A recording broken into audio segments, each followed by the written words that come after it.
Next up on the panel is our panel. This is actually a fireside chat. You can see the nice fireside, so just relaxed setting. I've already introduced myself. We just heard from Peter. Maybe, Jiao, would you be willing to say a little bit about who you are?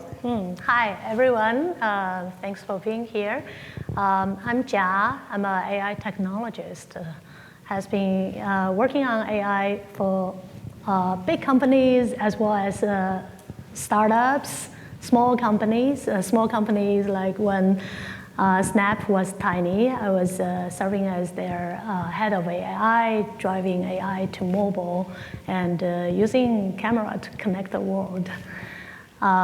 Big companies like Google, I was heading the full stack of AI product at Google Cloud, and really has had a great learning as well as collaboration with different vertical and all kinds of different businesses. That motivated me to dive deeper in vertical and trying to see how AI can bring into everyday life. And back in 2018, I started to teach at Stanford as an adjunct professor, and meanwhile working at Stanford StartX, serving as a mentor, professor in residence, and incubating my own companies as well. So right now, my company is called Livex AI, and we build AI agents for everyday living. So look forward to more discussion and learning from experts who has massive amount of experience in the field. Great, thank you. So I guess to start off, one of the things I was thinking about, we saw in Peter's video, remember the robot dogs and then the humanoid robots, walking fairly slowly. But we're thinking about, now we're actually seeing more deployed AI applications. So we're seeing some robotics in the real world, seeing self-driving cars everywhere. We're now seeing reinforcement learning. How do you think that's going to change the fundamental research? So thinking back to your time at Stanford or at UT, do you think this new deployments of AI is going to change what we should focus on in the research lab? Yeah, absolutely. I mean, I think one of the ways I think of both artificial intelligence and research in research labs is sort of staying ahead of what you can do in AI's case with brute force search. So with if you just throw raw computation at a problem, over the years, what the problems you can solve have gotten more and more complex without having to do anything intelligent. AI is always sort of trying to keep ahead of the curve, right? Trying to take that same amount of compute and do more than you could do if you just threw, brute force search at it. And so, when Deep Blue beat Garry Kasparov, if you did brute force search of chess, you wouldn't have been able to get to human championship play. But if you added all the bells and whistles and the AI that they put in there, you could get just to that level of superhuman performance. Nowadays, you can probably get to superhuman performance with just the brute force search because computing has improved. And so now there's new problems that we need to focus on.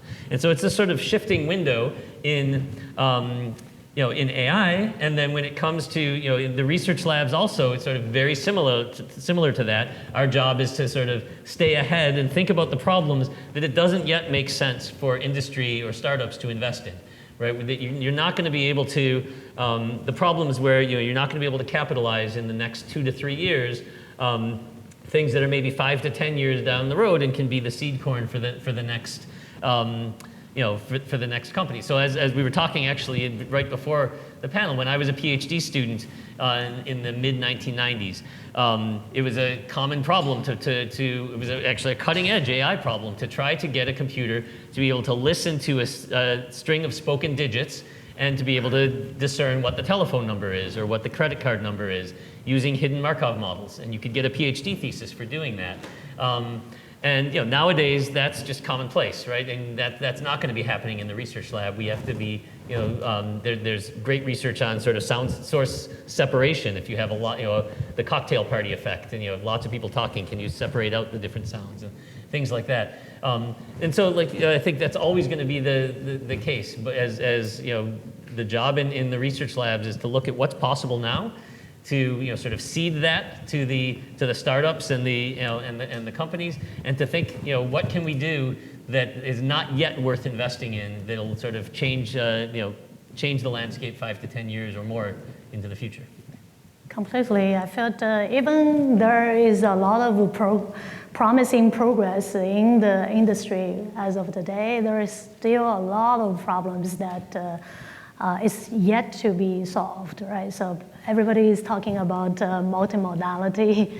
Right now, if you look at even the best model, multimodality, the performance is around like 50, 60 accuracy for language, visual understanding, et cetera, et cetera.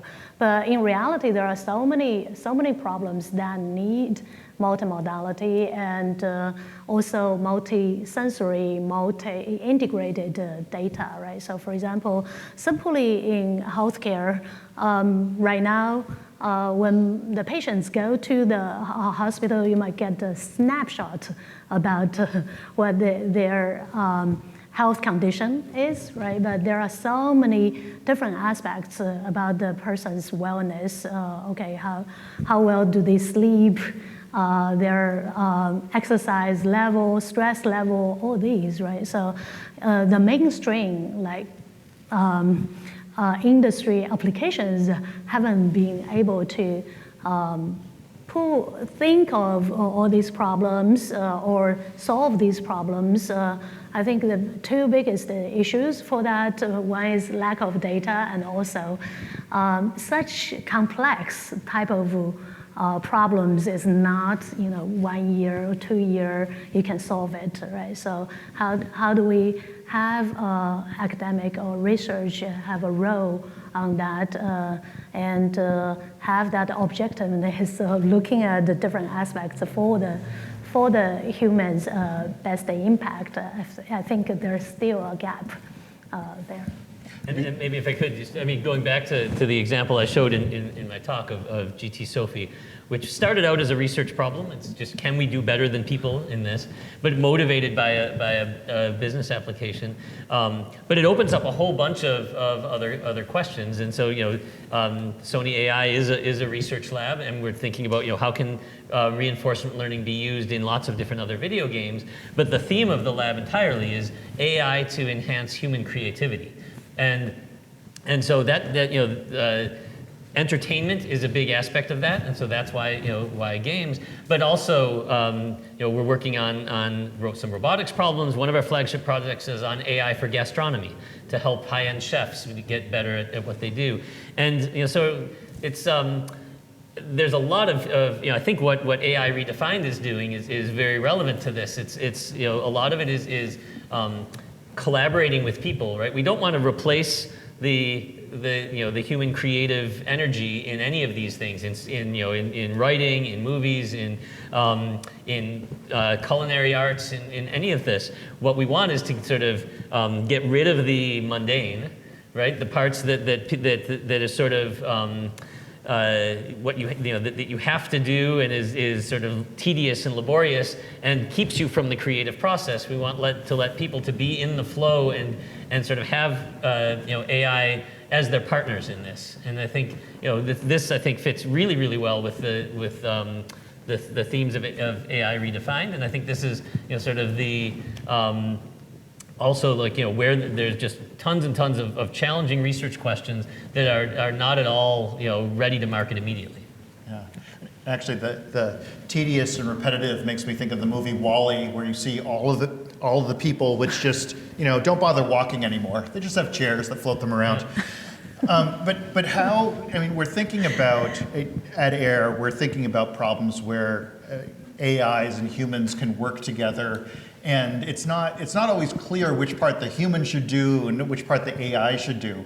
Because you think of reinforcement learning especially, great technology, but initially when you start training, these agents are real bad. So we saw the movie with just after 1 hour, like I could probably do better than that, maybe, not a great driver. But then how do you figure out that this is a problem where we want to start learning from scratch without any human help? versus how do we decide, oh, this is what humans are good at, or this is where humans should help the agent? I mean, when you've got a challenge problem like this, how do you figure out who should do which parts? Yeah, that's a really good question. I think there's no sort of one answer to that. I think it depends what your metric is. If you're trying to learn quickly, it's probably going to be try to leverage human expertise. That like you said, it takes hours, lots and lots of compute. This was actually the lesson from the famous AlphaGo and Alpha series of papers as well. Is that the first Beatley Sedal paper or result leveraged a lot of human data to sort of pattern match off of an expert database and then did some reinforcement learning on top of that. But then when they went back and started from scratch, they were able to get Alpha Zero, which did even better. And so if you're willing to take more time, and this was also what we found a decade before that with Tamer, is that if you want to win at Tetris, if you want to get good at Tetris quickly, take the human input. If you want to do best, let it learn from scratch and take the computation and the time and invest that to do that. So, I mean, there's probably a pattern there, but there still are also problems where no matter how much compute and how much time you give, the computers aren't going to outperform people. And robot soccer is still soccer is still one of those. Yeah, especially from the surprising and the entertainment perspective, humans are able to create even more surprising factors there. So I agree. I felt it's a good balance on the compute and human knowledge and human alignment, right? So. When there is good amount of knowledge and solid, which is already aligned with human expectation, you probably can be fairly efficient learning from relatively smaller amount of data. But nowadays there are so many generic problems or specific problems that sometimes. You'll need to quickly align with the human interaction or learning from the human interaction so that your ROI is good. So I can see even for Gen AI, right? So as of today, there are two prominent good advantages. One is human-like type of interaction, right? And the other is when you have a massive amount of data, how to connect the dots. So, but human-like type of interaction, if you think of how people are learning in the past, like everybody is learning from the common crawl, etc. It's a web knowledge that is teaching how a human should behave, right? But if you put it in the scenario in healthcare, in specific domains, then there is a lot of additional alignment, additional knowledge and that the agent needs to learn, and ideally from a reinforcement learning, human interaction, and alignment perspective. I was having a discussion a few weeks ago about robotic surgeons and how many people, even if they hear that a robot is better than a person at surgery, they still really want a doctor in charge. Or when I was flying here on my plane, like I was kind of happy there was a human pilot, just in case something ridiculous like a door plug blowing out happened, something that you could never anticipate, because AIs don't always deal the best with. But do you think is that a good thing? Is that the way it should be? Should we always have a human in there because we trust them, or is it more that the consumers need to learn to trust AI because in the situations where statistically they are better, maybe we just need to accept them? So if we could show that autonomous cars were safer, maybe we should all have autonomous cars. I mean, this is a complicated argument that's being played out, in the press and the court of popular opinion right now. I mean, the utilitarian perspective, from an ethical utilitarian perspective, yes, if there would be fewer people killed on the roads with autonomous cars than with human drivers, then all the cars should be autonomous, and it's actually, in some sense, irresponsible or unethical of us not to require that all the cars be autopilot. And that we may already actually, by the way, be in that situation, right? There's 40,000 people a year die in car accidents in the US alone in human-driven vehicles. I can't say for sure, but at least my colleagues who work at Waymo and who work at Cruise say that it's already the case that there would be fewer than that if all the cars were autonomous. On the other hand, the people there will be mistakes, right? It's not going to go down to zero, and the people who are impacted are not going to be a subset of the people who would have been impacted. It's a different set of people, and so now that it's questions of insurance and legal and liability that even if the utilitarian perspective would say it should be all autonomous, puts us in a situation where we're not ready to accept that yet. And it also, going back to the question, there's the best system of, the best of all worlds probably is if it's, an autopilot with a human ready to take control and to, who's paying attention all the time and is ready to jump in. And that's in some sense what the car companies are claiming, that their autopilots are for, and how they should be used. But of course, in practice, that's impossible to make happen because either people will just keep control themselves, or they're going to trust the system. They're going to overtrust it. They use it. People tend to overtrust or undertrust. So there's a lot of human factors that go into how do you build good human AI collaborative teams that are better than either just the AI or the just the human. And it's, I think that's still a very open problem on how to do that best. Totally. I think in a way, it also relates to whether it's a mission critical task, right? So if it's playing a game, I think people are more open. Okay, I can play with a computer and also compete with computer, right? But autonomous driving, even in healthcare, many of the tasks is so important. The human life is related to it, right? So that creates a trust challenge. And so far, I've seen, in the cases of, whether a doctor is using AI as a tool and comparing to the AI itself or a doctor without a tool, I think people are very open for doctors leveraging AI tool.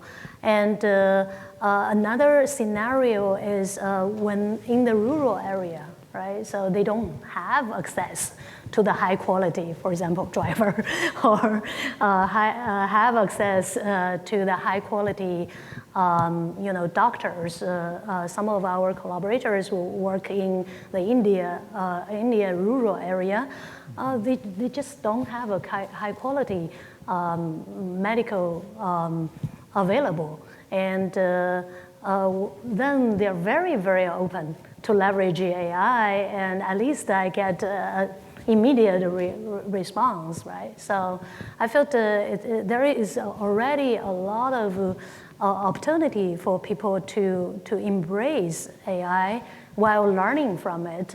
But for a long way, I think human and AI would be the way to go, either learning through AI, learning through humans' behavior interaction, or human AI-assisted human, and of course, hopefully, some of the really repetitive and small steps we can gradually automate. So if I'm hearing you right, Jia, one of the things you were saying is that it really depends what the alternatives are. So whether you trust a fully autonomous system might depend on whether you can do it yourself at all. But that does bring up the question, like Peter was saying, of trust and appropriate trust. I mean, when you have a healthcare system, it might be that the doctor has to figure out how much to trust the AI agent, but also the consumer needs to figure out, do I trust this doctor AI system, or do I get a second opinion? And I wonder if we could make some analogies there, that thinking about, well, do I trust this thing giving me advice, whether it's a doctor, whether it's an AI system, whether it's a doctor and an AI. I mean, that's a pretty personal, do I accept what they're saying, or do I go and get a second opinion? Do I pay for a third opinion? Yeah, I mean, I think this is a lot of human nature, or humanity is a lot of what's sort of built into our, into our brains is calibrating trust with other people, right? We read the facial expressions of other people, we watch the actions of other people to try to understand in whom should we place our trust. And we don't have those signals with robots and with with AI agents. You can do it partly through social cues, and you can do it partly through experience. And we know that it's we're taught very early on that it takes a long time to build up trust, and it takes very little to lose trust. And so and reputation matters. We teach our kids all of these things. How to map that on to AI systems, which are constantly changing, is very difficult. And and we've seen very high-profile examples of just wildly miscalibrated trust, like the lawyer who writes submits the legal brief straight out of ChatGPT without verifying it, or Air Canada putting replacing their customer service with a bot and then promising people free tickets without against their policy. And people just don't have the experience with what these systems can and can't do, and that's challenging partly because what they can and can't do is changing rapidly. So I think my kids were born as sort of digital natives, they're called, right? Because they were born when you already had smartphones, or they grew up with smartphones. I think today's generation is growing up with the kids who are in elementary school now are growing up with generative AI, and are going to probably have a much better sense, a much more calibrated sense of what can you trust these for and what can you not trust these for, and that might go with cars as well as they grow up and have experience with technology, and you don't have that. A lot of the mechanisms and machinery that we use to calibrate our trust with people has to be replaced in some way, and so part of that is the responsibility of the designers of the artificial intelligence, giving cues about what's going on inside the agent, and part of it is just experience of the consumers and the users in having the right amount of skepticism, which is hard because you also don't want to undertrust in a system that could do better than I've talked to some doctors who say some of their patients come in and say, is there going to be a robot doing the surgery? Because I want the robot to be doing the surgery. I know that they're better than and others say no, I absolutely don't. And so it's tricky. Yeah, I think it comes down to the track record and how well it has been performing,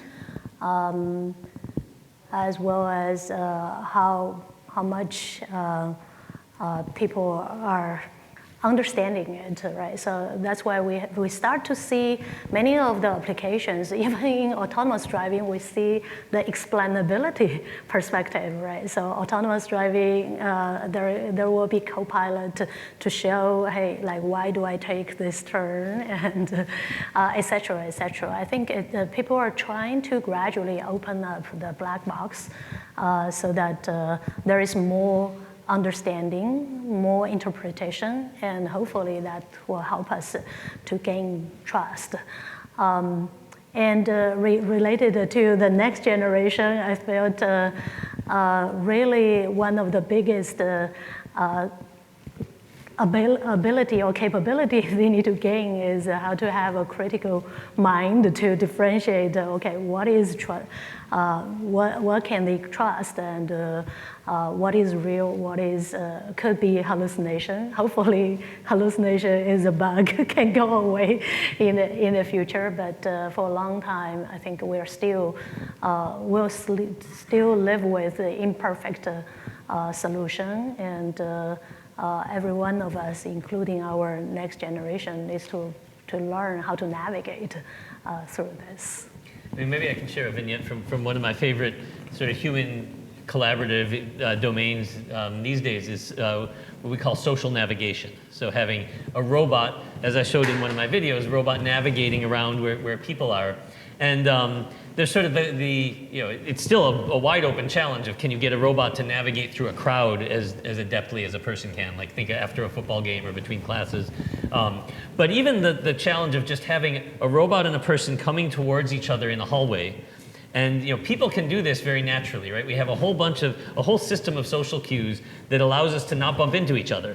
And every once in a while you'll get into this situation where you both go to the same direction, but it doesn't happen all that frequently. And so our first attempt at trying to get a robot to do this smoothly in a hallway involved a student said, well, let's put an LED on the robot. So as it's coming towards the person, we'll have it flash the LED to indicate to the person which way they should go. And the first experiments we did were a complete failure, because half of the people interpreted the LED as a turn signal saying where the robot's going to go, and half of the people interpreted it as a signal saying where the person should go. And so either way the robot went, it would bump into half the people, or at least cause a conflict with half the people. But then we sort of the next student who came by, it's a very simple sort of solution to this, but was brilliant in some sense, was just have the robot as it's coming down the hallway start on one side, blink its LED, and move to the center, and just show the person this is what my LED means. The first, and people can learn this immediately, in one shot, and then when they're coming to the person, they can blink the LED, and the person knows exactly what it means. And so this notion of, I'm going to teach you, and now you're going to trust me, was something. And then we did the experiments, and 100% of the time, the people who had never seen the robot before went in the right direction. So, and we could get them to go either right or left, whichever way we wanted them to. So I think there is a user interface aspect and a teaching aspect to try to have to sort of have the trust be built appropriately, and it involves both being able to emit signals that people can trust and being able to interpret the signals that people send, and being able to in that same application predict what signals and understand the signals that the person is giving. Yeah, it's a really good example of explainability or interpretability. As a Canadian, of course, I would just expect the robot to apologize. Sorry, no matter what it does, sorry. But I think that explainability is going to be more and more important as we think about humans and AIs teaming together, because it's that level of appropriate trust and figuring out, where can I trust my teammate to make the right decision? Can I anticipate what they're going to do before they do it, whether it's an AI or a human? And one of the challenges there is when the AI learns, are these updates still compatible? And I don't know about you, but it seems like my Chrome browser needs to update every 3 days. Close, restart, and you never know when it opens up again, what's going to change. Are the same keystrokes going to work? Is the same website going to still work? And if you think about these mission critical systems, if suddenly the robot updates and now the doctor doesn't really know what it's going to do, that could be a major problem. So it's not clear to me if, like with the normal tech cycle where we're just updating all the time versus more of a traditional, once every 2 years you bring your car in for maintenance and that's when they update it. Do you have any thoughts about how we can keep our AIs adapting and learning while still keeping that trust or understanding with the humans? Yeah, I was actually in a conversation about this just the other day. The simplest way to earn trust is to be perfectly predictable. Yeah. Right? If you can trust, I can trust that chair is not going to jump on me, because it's just always been there. It's never moved, and it's very predictable. But it's also not very interesting, right? So we want our AI systems to be unpredictable in the sense that they can be stochastic and they can respond to different situations differently. But then and just the way people are unpredictable. But now trust isn't about predictability. It's about sort of having a belief that your interests are being understood and reacted to, right? So I trust my friends not to do the same thing every time, but to understand what I need and to act in my best interest. And so that's what that's what we're trying to get the AI agents to do and to project to people, that they understand your goals and are going to not mess you up, right? And so that would the right way to have the keystroke change would be to say, look, I know I just changed on you. Let me give you a little tutorial about why what I've changed and why this new keystroke pattern is actually going to help you, rather than just changing out from under you. But I think when I was a student, it wasn't really considered important for computer scientists to learn ethics or to learn safety or to learn that was different. That was humanities. You're a STEM student. You don't need to worry about that stuff. Nowadays, I think it's both critical that all students, humanities students, music students, they have some literacy in artificial intelligence, but also AI students have some training in ethics and in humanities, because these issues are not just program them and in the best possible way kind of issues. These are things that require understanding human nature, understanding right and wrong, and understanding what decisions should be programmed in and what decisions should be left to society to decide. And that's, to me, it's actually as an educator, as a professor, that's actually a super exciting change, but it's also very challenging. And it's I think it's a very different world for our AI students because of this. Totally. I feel the expectation or predictability also is related to the alignment, right? So if it's a general purpose trained or designed system that might work very well to the type of data or type of people who are doing reinforcement learning or helping on the reinforcement learning perspective. But it doesn't necessarily work with individuals who are outside of that cohort, right? So, and then the second is, that would help lead to the personalization part, which is super challenging. I felt everybody is saying, hey, in the future, because of Gen AI, we will have our personal assistant.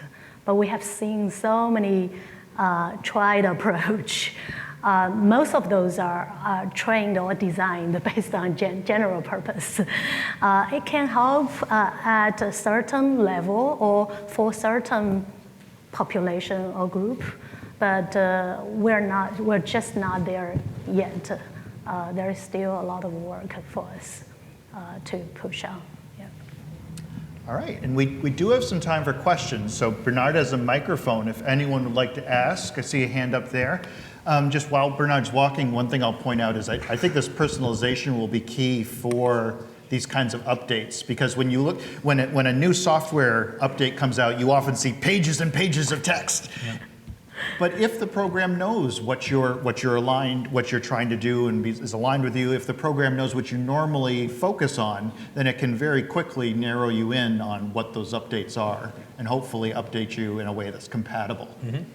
But great, go ahead. Yeah, hello. My name is Shalom Ormsby. I'm a human-centered designer, and I was very inspired by what you just said, Peter, about the importance of being able to collaborate across domains of specialization, right? So apparently you had never been in the racing arena before, right? You've been studying stochastics and probabilities and the like, and then suddenly you're in this domain that involves like tire qualities and traction control and all these kinds of things. So the larger question that I have about this is, how can there foster collaboration between people with deep skills across seemingly unrelated domains? Like, for example, you mentioned ethics, right? So I identify as a humanist philosopher, right? I feel like this is really important to imbue into AI. How, or from your perspective, and also to Jia as well, like, what's happening right now to foster collaboration between people with these deep skill sets that seem to be unrelated, but now AI is proving are essential in order for this to actually work? Yeah, I mean, I think that's a great question. I think people are, I mean, it's never easy. You can't just throw people, with different perspectives into the room and expect that it's gonna work. There's always a mutual education process, establishing a common vocabulary and language process. But I think what is happening now is there's more and more, at least I'm seeing more and more sort of recognition that we, at least within the AI world, that we need to have these cross-disciplinary conversations. So I'm actually, I'm here after, partly for this, and also then tomorrow and Thursday I'm here for the annual in-person meeting of the 100-year study on artificial intelligence, which is something that's been going on for, I guess, almost 10 years now, so a tenth of the way in. But is very deliberately a meeting of humanists, social scientists, and sort of traditional, sort of technical AI experts, all of whom are AI experts, but coming from different perspectives, and trying to assess what are the current implications of AI on society. And then I'm also, something that would never have happened when I started as a professor, but 2 years ago I taught a course on introduction to ethical AI and robotics, which I co-taught with a humanities professor. And so the students had a computer scientist and a humanist in front of them talking together, curating their reading list and sort of teaching the vocabulary of why this is important to both sides. And I think this is happening more and more, and I think it's a good thing, but it's a struggle. It's still a process. Yeah, I think in a way also Gen AI actually helped to accelerate more collaboration too. So from my observation, when I was teaching the inaugural Gen AI and medicine class at Stanford, I was really surprised. More than 80% of the students are actually from GSB, the business school, and many are from engineering school, with a few MDs. So that shows really the students who from different background, they're interested in the topic, and also because of the vast amount of tools, Gen AI tools available, right? So now, as an engineer, you can be accelerated by Copilot, code Copilot, and as an engineer or technologist, then you get tools to support you to make slides, all these, right? And as product manager, you can be easily verify or validate your ideas using, Copilot or using even prompt engineering. So I literally also see salespeople build their own demos, Gen AI demos using tools. So I felt it's a good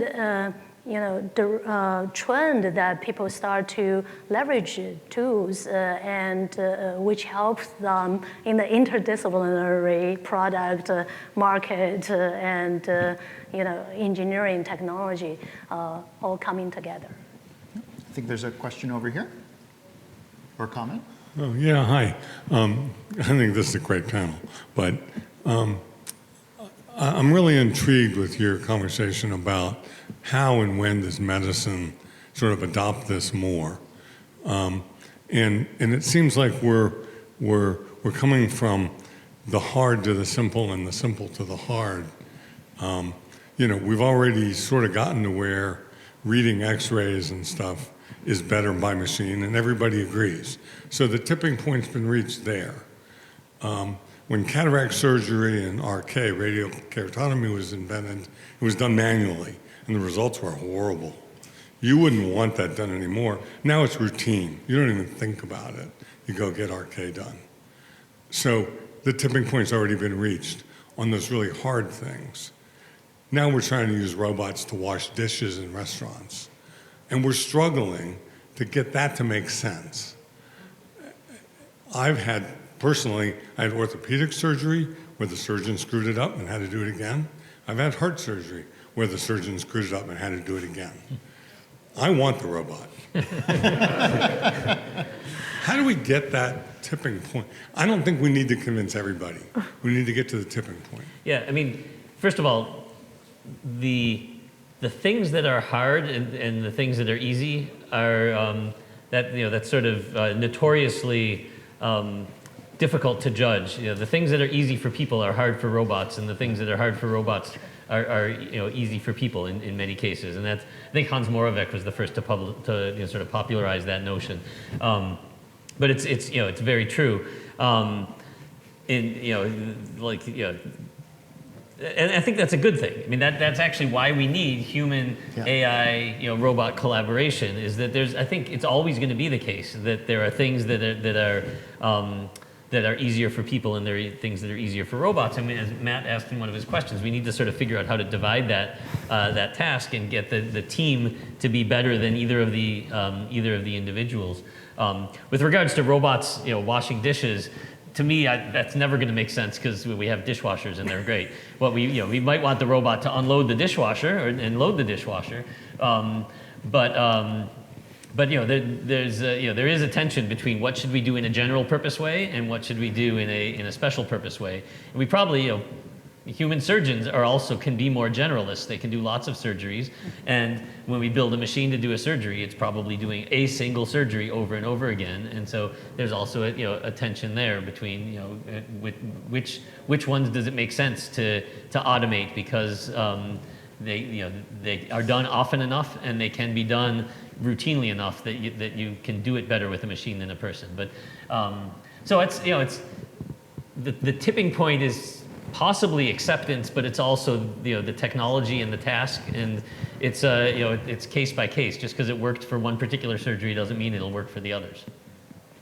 Yeah, and I think it's not only a technology problem, right? So think of the example you mentioned, or in healthcare there is the cancer board. Right, so different departments and different experts need to be at the table, and there is so much siloed information or knowledge already there, and people want to connect the dots, but it has been running for years like that, right? So it is very hard. In the future, one day somebody said, "Okay, I have this wonderful technology, and now different departments, you guys no longer to meet together."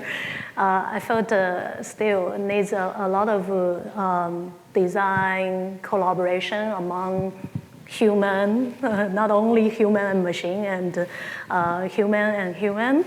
And of course, technology advancement. Yeah. We have 2 more questions. Let's keep the answers briefer if we can. Hi, great panel. So I'm Nick, I'm from the Boston Consulting Group. I'm also a designer. One of the things I've been noticing a lot with our work with clients is the user adoption challenge. And listening to you made me realize that probably we need to have many, many different adoption curves mapped out for many, many different instances of using AI rather than just think of it as a single technology. Absolutely. But I'd love to hear what you think about, like, whether you have built your own kind of frameworks to think about user adoption, or how you build that into as you develop solutions, whether they're agentic solutions or robotic and so on. Well, I can say one of the most important things we found at AIR is to get the end users involved as soon as possible. The last thing you want to do is develop a system and then surprise people with it. So the sooner you can get buy-in from them, get their input, and figure out how to develop a collaborative system, not a replacement. Yeah, I would emphasize first, one of my most biggest talking points is one of the biggest myths of artificial intelligence is that it's one thing. That you just take AI and you sprinkle it on your application and it gets smarter. And it's not that at all. It's a collection of different technologies, and just because it can win at Go doesn't mean it can unload your dishwasher. It's not a thing, right? It's you embed AI technologies in a product. The scaffolding around the AI technology is what makes the product. And yeah, as Matt said, it's in the past, 5 years or so, the number of times I've heard, involve stakeholders is, we went from 0 to all the time, right? That was never a phrase that was mentioned in the AI circles, and now I hear it all the time, and it's exactly the same thing. Involve stakeholders early, identify your stakeholders, and get them into the conversation of what they want, because it's not, AI is not a thing that you just give them. You build a product around AI technologies, and you need to choose different technologies and different interfaces and different, sort of user modes to get people to adopt it and use it. Hi, my name is Benjamin Levy. I'm a co-founder at Bootstrap Labs, early stage VC firm. Been investing in space for a long time, and I think I want to bring a lighter question to you and back to the money point. Have you thought about how much it costed to develop that amazing pilots that was outperforming humans? Because you know what, you put the context into the virtual world where crashing doesn't mean the loss of life, but a real human I would have to train and learn would do that at the cost of his life if he were to mess up. Mm-hmm. And so back to the context, right, and back to what you're required to do this, but also the incredible amount of cost to get there, right? And then what does that do to an industry? I mean, it's interesting, but just the cost aspect of what it costs to train that amazing agent or pilot today. Yeah, and compared to a human, right? Yeah, we have actually quantified it, and I don't remember what the answer is in terms of dollars, but it's I told you that it takes about a week to go from random behavior where you're running into walls to superhuman performance against other people. That's after you already know how to, all the design decisions.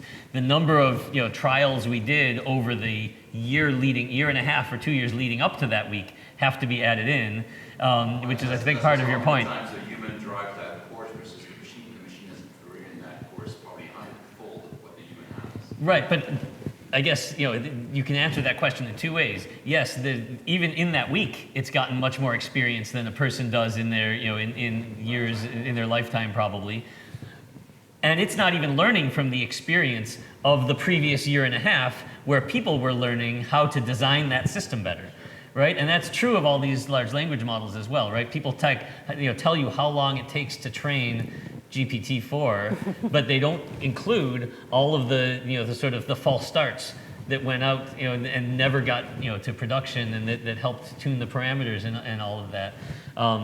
So I mean, in some sense, the cost is relatively small. If you say when it's running into the walls, people aren't dying. On the other hand, you can say it's big in terms of energy and data and things like that. And I think these are also things we need to keep in mind when we're talking across disciplines as well. Is what are the, not only do it because you can do it, let's think about should you do it, and what are the both the benefits and what are the costs, including the monetary. Formula One versus building a virtual agent that would be the best driver, right? So. Yep. All right. $100 million to train a Formula One driver. Yeah, no, so it takes us a lot less, right? It is so yes, there is that. Even when you account for everything else, I can tell you for sure we weren't there, and there's evidence that you can use this to train Formula One drivers. Like that's the theme of the movie that's out there in the theaters now. So. All right, I'm getting the signal. Stop now. Actually, I have one more. Go. And I'm going to use my privilege. Oh, please. So earlier you talked about trust, and in government realms, in corporations, trust is a major issue to the deployment of some of these systems. To what extent, in your view, does reinforcement learning from human feedback help with the transparency and the trust that these organizations require? Yeah, that's a good question. I mean, I think trust is a lot about impressions, and so regardless of whether the system you end up with is better or worse, people get if people do have a sense that somehow their values or their ideals are being encoded in it, that is going to improve the trust, right? So if I just tell you that Tetris agent, learned by itself, versus it's learning from the signals you're giving it, you're going to feel a little bit of more ownership of it, a little more trust in it, and in a real sense, you are shaping it. You are, imbuing your values, your judgments, and so that is the whole point of reinforcement learning from human feedback, is to take human preference data and be able to encode it into the agent, so that if you train it, it's going to behave differently than if I train it, or if Matt trains it, or if Ja trains it. And that control, that ability to influence the behavior, I think also feeds into being able to trust it to some extent. That it's not a one-size-fits-all. This is an agent that my ideals, my preferences, are encoded into it. I think will, even if it ends up performing not quite as well, I think it will make it more trustworthy. But that's something that I'm speculating now. We'd have to do a user study to really establish that. Well, and this could be an agent trained by a person, could be an agent trained by your company, or it could be an agent trained by you. Right. And those different levels of personalization, customization could lead to different kinds of trust. Sounds like a good user study. Yep. All right, and with that, I'm going to thank Peter and Ja again. Thank you so much for coming and chatting with us.